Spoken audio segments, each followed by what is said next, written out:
Okay guys, so will look into this question. ये अच्छा question है, ये क्वेश्चन बिल्कुल कैट लेवल क्वेश्चन है और इस तरह के क्वेश्चन कैट में बिल्कुल पूछे जाते हैं। सवाल कहता है कि in the figure given below area of triangle PRB, पहले तो इसको थोड़ा जॉट डाउन करते हैं। पीआरबी का जो एरिया है वो 4 यूनिट्स है। जस्ट अ सेकंड,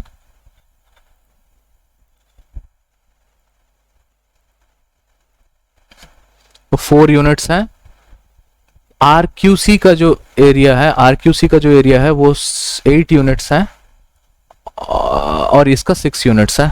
ठीक है, अब कहता है कि आपको ये बताना है कि find the area of the quadrilateral APRQ. ठीक है, अब जिन्होंने ये सवाल पहली बार देख रहे हैं उनको मैं थोड़ा सा समझाना चाहता हूं कि हम लोग ट्रायंगल्स के एरियाज को लेंथ से कैसे मतलब रिप्रेजेंट कर सकते हैं। देखो, एक चीज मैं आपको बताना चाहता हूं कि अगर एक ट्रायंगल है ए बी सी, ठीक है, जिसका लेंथ का रेशियो है suppose A is to B, length का रेशियो, ठीक है।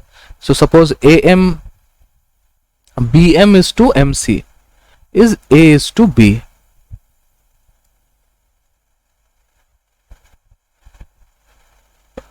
ए इज टू बी, अगर ये रेशियो है, ठीक है, तो इनके जो एरियाज का जो ट्रायंगल ए बी एम और ट्रायंगल ए एम सी का जो एरियाज का जो रेशियो होगा, मैं फिर से बोल रहा हूं, एरियाज का रेशियो जो होगा वो भी ए इज टू बी के ही रेशियो में होगा। और ये कहां से आता है? ये वही से आता है, हाफ बेस इनटू हाइट करोगे दोनों को, क्योंकि दोनों का हाइट आप देखो, अगर आप देखो तो दोनों ही ट्रायंगल्स क्योंकि सेम वर्टेक्स से निकले हैं तो दोनों का हाइट सेम है और बेस भी आप कह सकते हो दोनों का बेस भी सेम है। ठीक है, तो आप थोड़ा सा हाफ बेस हाइट लगाओगे तो ये आपको आइडिया क्लियर हो जाएगा। मैं इसको ज्यादा डिटेल्स में नहीं जाऊंगा इस वीडियो में।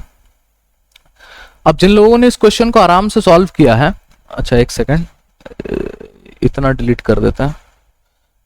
जिन्होंने इसको आराम से सॉल्व किया उनका तो आराम से आ गया है, और जिन्होंने इसको हड़बड़ी में सॉल्व किया हो सकता है कि आपकी गलती भी हुई हो। ठीक है, तो मैं इसको सॉल्व करने का तरीका बताता हूं और एकदम बेसिक तरीका बताऊंगा, नॉर्मल तरीका बताऊंगा, इसमें कोई ट्रिक फ्रिक कुछ नहीं होता है। ठीक है, मैं सबसे पहले जो चीज मैंने वहां किया वो चीज मैं यहां करूंगा। आपको पता है ना वो ट्रायंगल किस तरह का बनाया था, बस उसी ट्रायंगल का एक कंस्ट्रक्शन यहां पे करने की कोशिश करी है। तो ये जो मुझे पहले जब मैं टेस्ट प्रेप में आया था तो मुझे ये सवाल बहुत लोग पूछते थे और मैं खुद भी जब स्टूडेंट था तो मुझे भी ये इंट्रिगिंग सवाल लगता था कि सर आप जो ये ज्वाइन आर ए करते हो ये कैसे आप कर देते हो।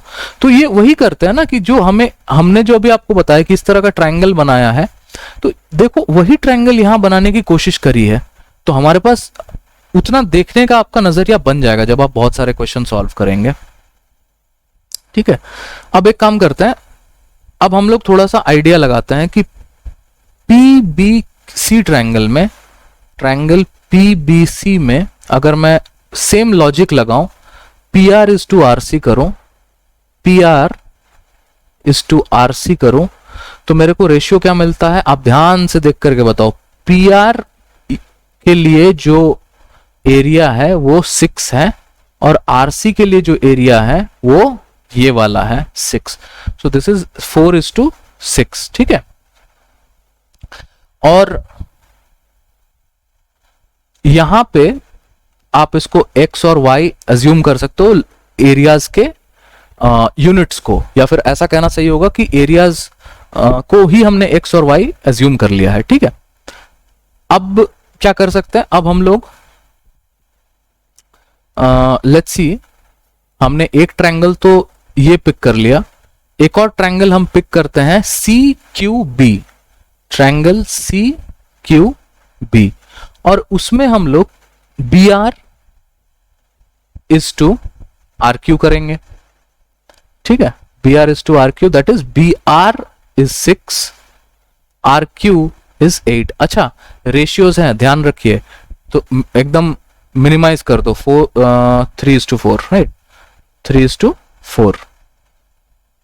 ओके, अच्छा, what about this triangle APC? क्या हम सेम चीज ट्रायंगल APC में भी कर सकते हैं? ठीक है, APC में अगर हमें करना है तो हम कैसे करेंगे?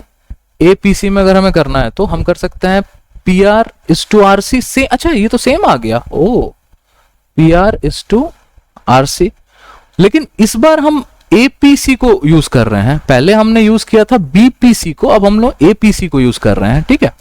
तो इसमें इस बार ही हमारा आएगा x is to y plus 8। आप देखो हमने उसी आइडिया को, लेंथ्स और एरियाज को हमने इक्वेट किया है, ठीक है। तो और क्या कर सकते हैं हम,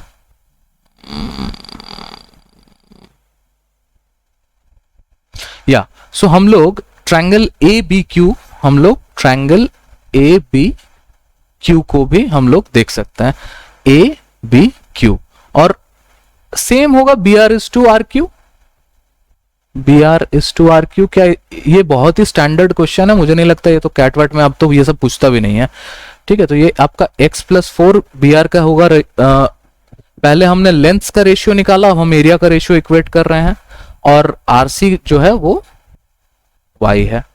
अब आप देखो, आप थोड़ा सा इन रेशियोज को इक्वेट करोगे तो आपका आंसर आ जाएगा। Let me see if I can do that, थोड़ा सा यही पे कर देते हैं। तो y x by y plus 8 is equal to 2/3, और एक और आता है अपना x plus 4 by y is equal to 3/4, ठीक है। ये हमने कुछ नहीं किया, हमने बस रेशियोज को इक्वेट किया है, ठीक है। B R is to R Q, B R is to R Q. अब बस इसको सॉल्व करना है, हमारे पास वैल्यू आ जाएगा, ठीक है। 3x इज इक्वल टू, इसको मैं थोड़ा डायरेक्ट लिख रहा हूं, 3x is equal to 2y plus 16, और यहां से आ जाएगा 4x is equal to 4x is equal to 3y 4x plus 16, 4x plus 16 is equal to 3y by 3। y का वैल्यू आप कर सकते हो 4x प्लस 16 बाई 3, किसी एक को सब्स्टिट्यूट कर दो, तो 4x plus 16 by 3 plus 16 is equal to 3x, ठीक है। आई होप इसको आप देख पा रहे हो सही से, इसको मैं यहां पे करता हूं सॉल्व। तो 3x is equal to 8x plus 20 and 12 that is 32 upon 3 30 and 18 that is 48 और इस 3 को मैं यहाँ पे भेजूंगा तो ये 9x हो जाएगा, बिकॉज 3 3 जा 9x हो जाएगा। तो x will be equal to 32 and 48, so 30 and 40 70 plus 10 is 80, 8 and 2 10 4 3 7 1 10, x is equal to, so x का वैल्यू तो 80 आ गया, तो फिर y का वैल्यू क्या आएगा, आप इसी को सब्स्टिट्यूट कर सकते हो। 80 को अगर आपने यहाँ सब्स्टिट्यूट कर दिया सो 240 आ जाएगा, 240 minus 10 is 230, 225 224 by 2। I hope I'm not making any mistake. Okay wait, I think मैं हड़बड़ी कर रहा हूँ। 80 को मैं सब्स्टिट्यूट करता हूँ, 240 is equal to 2y।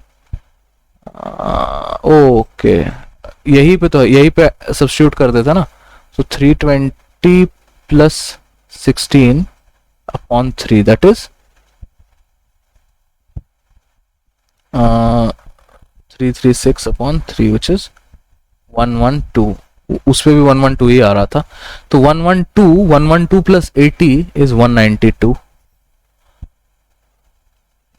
इसमें ऑप्शंस दिया नहीं हुआ है, आई थिंक ऑप्शंस था, बट ठीक है यही होगा आंसर 192। Thank you.